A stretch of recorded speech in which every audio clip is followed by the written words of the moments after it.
अस्सलाम वालेकुम everyone, welcome to my channel, welcome to another vlog. परसों के व्लॉग में मैंने आपके साथ अपने एक दिन की रूटीन शेयर की थी और उसके बाद नाश्ते नेक्स्ट डे का जो नाश्ता था वहाँ तक और बच्चों को स्कूल भेजने तक का मैंने व्लॉग आपके साथ शेयर किया था।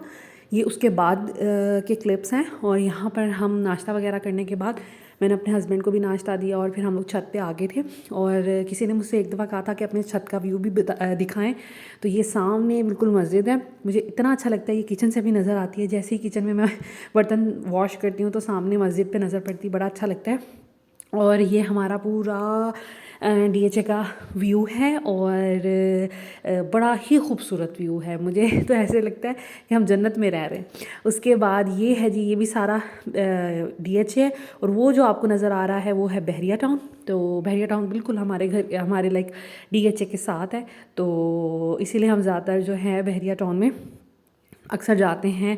क्योंकि ये जो डीएचए है ये कमर्शियल नहीं बनाया, ये इन्होंने वैली लुक में बनाया है और यहाँ पर कमर्शियल जगह बहुत कम है, बस छोटी छोटी दो मार्केट्स बनी हुई हैं, तो हमें कुछ भी लेने के लिए बहरिया ही जाना पड़ता है। तो खैर उसके बाद मैं नीचे आ गई थी और यहाँ पर मैं अब नहा के कपड़े वगैरह चेंज करने लगी थी। तो ये ड्रेस किसी ने मुझसे इसकी भी रिक्वेस्ट की थी कि मैं बताऊं कि ये क्या है। ये एक फ़्रॉक है, मैंने ख़ुद स्टिच किया है। इसमें मैंने कलियां डाली हैं, तकरीबन 8 कलियां इसकी आगे हैं और 8 ही पीछे हैं। और इसका जो स्टफ़ है वो लिनन है। अच्छा, ये आलमोस्ट पाँव से थोड़ा सा ऊपर तक आता है और इसकी स्लीव्स जो हैं वो 3/4 हैं। और इस तरह मैंने लेस लगाई थी फ़िरोज़ी कलर की, क्योंकि इसमें फ़िरोज़ी कलर था तो उसको थोड़ा हाईलाइट करना था। और एज पे, स्लीव्स पे और बाजुओं पे मैंने ये वाली बॉल्स वाली लेस लगाई है। और इसके अलावा ये कि इसकी जो बॉडीज़ है वो आलमोस्ट 18 इंचेस की है। और फिर जितनी भी आपकी लेंथ हो उसमें से 18 इंच आपने माइनस कर देना, तो बाकी आपकी ये जो कलियाँ आ जाएंगी उनकी लेंथ हो जाएगी। तो इस तरह ये कुछ इसका फ्लेयर है, काफ़ी ज़्यादा ये खुला लगता है और पहनने में वो बहुत खूबसूरत लगता है। मैं हर सीज़न में एक तो इस तरह का फ़्रॉक लाजमी सिलवाती हूँ, क्योंकि मुझे फ़्रॉक्स बहुत पसंद है। और कलियों वाला फ़्रॉक सीना मुझे बहुत आसान लगता है। सिर्फ आपने योक बनानी है, गला लगाना है और उसके बाद कलियाँ को जोड़ के तो आपने इसको स्टिच कर देना है, तो काफ़ी इजी रहता है। नीचे से आप चाहें तो बेबी पीको भी करवा सकते हैं, वो भी बड़ी खूबसूरत लगती है। तो उसके बाद जी मैं आ गई थी किचन में। आज मैं बना रही थी आलू। जब से मेरी शादी हुई है ये फ़र्स्ट टाइम मैंने आलू बनाए हैं, अपने इस तरह सादे आलू।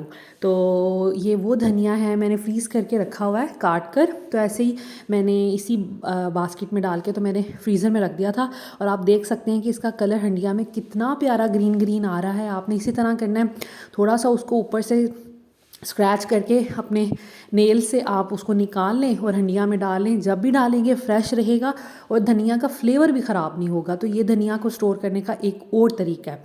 तो बस आलू की भुजिया बनाई थी, मुझे इतनी ज़्यादा अच्छी लगी। इसके अलावा मैं डर रही थी कि मेरे हस्बैंड कहेंगे कि आज क्या बनाया आपने, सिर्फ आलू, क्योंकि मैं अमूमन आलू अंडे बनाती हूँ। और उनको इतनी टेम्पटिंग लगी इसकी शक्ल भी और खाने में भी उन्होंने कहा कि तो बहुत मज़े के बने हो। और नेक्स्ट डे भी उन्होंने नाश्ते में फिर मुझे कहा कि मुझे पराठा छोटा सा बना दें आलूओं के साथ। तो ये जी दोपहर का मेरा लंच है। बच्चे भी स्कूल से नहीं आए, मैं उनके आने से पहले ही लंच कर लेती हूँ, क्योंकि वो 2 बजे आते हैं और तकरीबन मेरा जो टाइम है ना 1 बजे तक मेरी बस हो जाती है। खैर बच्चे स्कूल से आ गए थे और ज़ैनब के जैसे एग्ज़ाम्स हो रहे हैं, स्कूल से जैसे ही आई है 2 बजे आई है तो मैंने फिर इसको टीवी वगैरह ऑन कर दिया और ये टीवी देख रही है। ये कपड़े जो हैं धोने के लिए मैंने सेक्शंस बना के यहाँ पे रखे हुए हैं, तो कपड़े जो हैं वो वॉश करूँगी मैं। उसके बाद फिर साथ साथ जब ज़ैनब थोड़ा सा इंटरटेन हो जाएगी, तकरीबन 1 आध घंटा, तो उसको मैं फिर इंशाल्लाह ताला नेक्स्ट पेपर की प्रिपरेशन करवाऊंगी। और यहाँ पर मेरा चाय का भी टाइम हो गया है और आज मैं इस मग में चाय पी रही हूँ, ये मुझे बड़ा खूबसूरत लगता है। तो ज़ैनब भी जब भी मैं इस मग में चाय पीती हूँ तो वो कहती मामा ये फ़्लोट कैसे कर रहा है, चाय इसमें फ़्लोट कैसे कर रही है। तो खैर यहाँ पर मैंने खाना क्योंकि खा लिया था, फिर चाय की भी तलब हो रही थी, तो फिर मैंने चाय भी बना ली अपने लिए। और अब मैं फ्री थी, मशीन में कपड़े धुल रहे थे, सफाइयाँ वगैरह हो गई थी, खाना भी बन गया था। बच्चे जो हैं उन्होंने भी खाना नहीं खाया था, उन्होंने आके दूध पी लिया था। तो खाना जब मैं इनको पढ़ाने के लिए बैठूंगी उससे पहले मैं पहले खाना खिलाऊंगी और फिर इनको मैं पढ़ाऊंगी। तो खैर शाम में मैंने क्योंकि आलू बनाए हुए थे दोपहर में, तो मैंने सोचा कि मैं ये चिकन विंग्स बना लूँ, क्योंकि अगर हस्बैंड को आलू ना अच्छे लगे तो वो चिकन विंग्स खा लेंगे और बच्चे भी खा लेंगे। तो खैर चिकन विंग्स की मैरिनेशन मैं करने लगी थी। इसमें मैंने डाला है तकरीबन ये आई गेस 10 विंग्स थे या 12 थे। और इसमें मैंने डाला है हाफ़ टी स्पून सॉल्ट।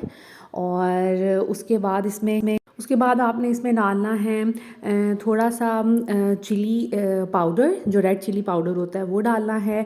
थोड़ी सी हल्दी डालूँगी इसमें, गरम मसाला, सूखा धनिया, थोड़ा सा ज़ीरा, और इसमें मैंने थोड़ा सा पेपरिका भी ऐड किया। पेपरिका से ये कलर बड़ा खूबसूरत आता है। और इसमें मैं डालूँगी सिरका तकरीबन 2 से 3 चम्मच, और थोड़ा सा इसके अंदर मैं डालूँगी जो हॉट सॉस होती है वो।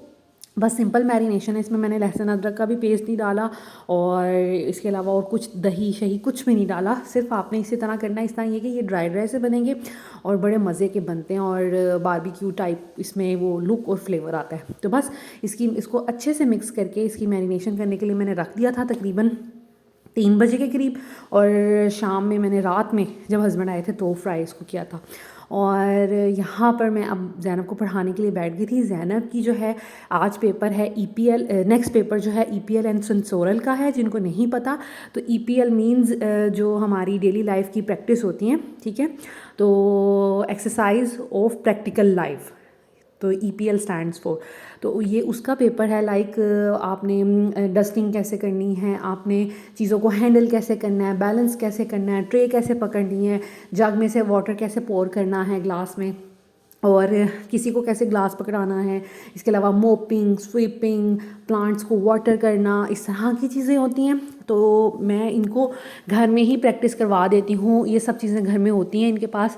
स्वीपिंग एंड मोपिंग के वो टूल्स या वो जो होते हैं टॉयज़ वो भी हैं, तो उसके साथ भी हो जाती है। और जो सेंसोरल होता है, सेंसोरल का ये वो हमारी जितनी भी सेंसेस होती हैं, लाइक हमारी साइट, लिसनिंग, हमारी स्पीकिंग, हमारी जो स्मेलिंग सेंस, इस तरह की टच वगैरह है, उसको बच्चे को यूज़ कैसे करना है और उसके बारे में सिखाते हैं।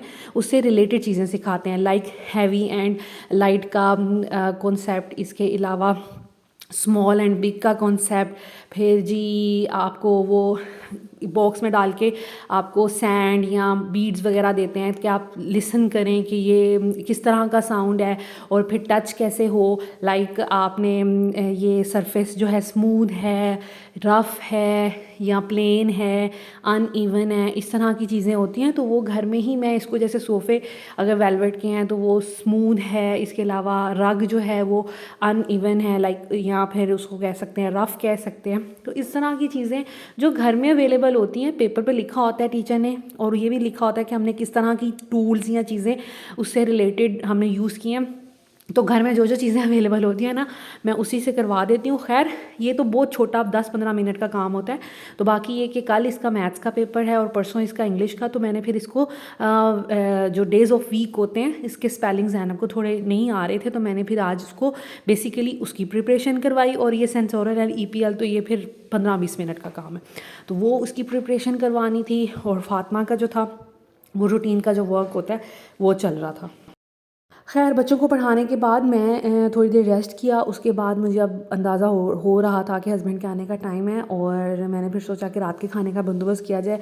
रोटियां मैंने बना ली थी, सालन बना हुआ था आलू का, और साथ में मैंने विंग्स जो हैं वो फ्राई करने के लिए रख दिए थे। विंग्स को सिंपल मैंने फ्राइंग पैन में थोड़ा सा ऑयल लिया है, जितना हम अंडे के लिए लेते हैं, तो 2-3 चम्मच, और उसमें मैंने ये सारे विंग्स प्लेस कर दिए हैं। आपने हल्की आंच पे इनको बनाना है। पहले मेक श्योर कर लें कि जब आप विंग्स डालें तो जो ऑयल है वो तो अच्छा गर्म होना चाहिए, ताकि उसमें एक अच्छा सा कलर आ जाए। उसके बाद आपने इसको लो फ्लेम करके ढक कर रख देना है तकरीबन 10 मिनट्स के लिए। और इस दौरान आफ्टर 5 मिनट्स आप इसकी जो साइड है वो चेंज कर लीजिएगा। बाकी ये कि स्टीम वगैरह से भी अच्छे से पक जाएंगे, और जितना भी इसकी मैरिनेशन से बाकी बचा हुआ था वो मैंने ऊपर डाल दिया है। और बस अब इसको ढक के रख दूँगी स्लो फ्लेम पे, तो ये बहुत अच्छे 10 मिनट में बन जाएंगे। 10 से 12 मिनट में ये अच्छे से कुक हो जाएंगे, और आप इतने इसकी जो साइड है वो भी चेंज कर देनी है। तो ये आलमोस्ट डन होने वाले थे। इसकी साइड जो है वो भी मैं चेंज कर रही थी साथ साथ, ताकि इसमें कलर भी थोड़ा अच्छा आ जाए। एक तरफ से तो अच्छा आ गया था, अभी दूसरी तरफ से मैं चाह रही थी कि अच्छा आ जाए। तो उसके लिए आप थोड़ी सी हाई फ्लेम करके एंड पे जब ये अच्छे से गल जाएँ तो फिर आप इसका जो कलर है वो जितना आपको रिक्वायर्ड है आप कर सकते हैं। इसके अलावा आप इसको कोयले का दम भी दे सकते हैं, उसमें फिर बिल्कुल ही बारबेक्यू वाला फ्लेवर आ जाएगा। तो खैर ये थी इसकी लुक। मैंने इसको इसी तरह प्रेजेंट कर दिया था। मेयोनीज़ रख ली थी क्योंकि ज़ैनब मेयोनीज़ खाती है, फ़ातिमा केचप खाती है और मुझे भी मेयोनीज़ पसंद है, तो फिर इस तरह रख लिया था और रात का हमने डिनर कर लिया था। तो बस आज की वीडियो बस यहीं तक की थी। Thank you so much for watching this video. अगर आपको वीडियो अच्छी लगी हो तो प्लीज़ लाइक कीजिएगा and subscribe my channel. Take care, अल्लाह हाफिज़।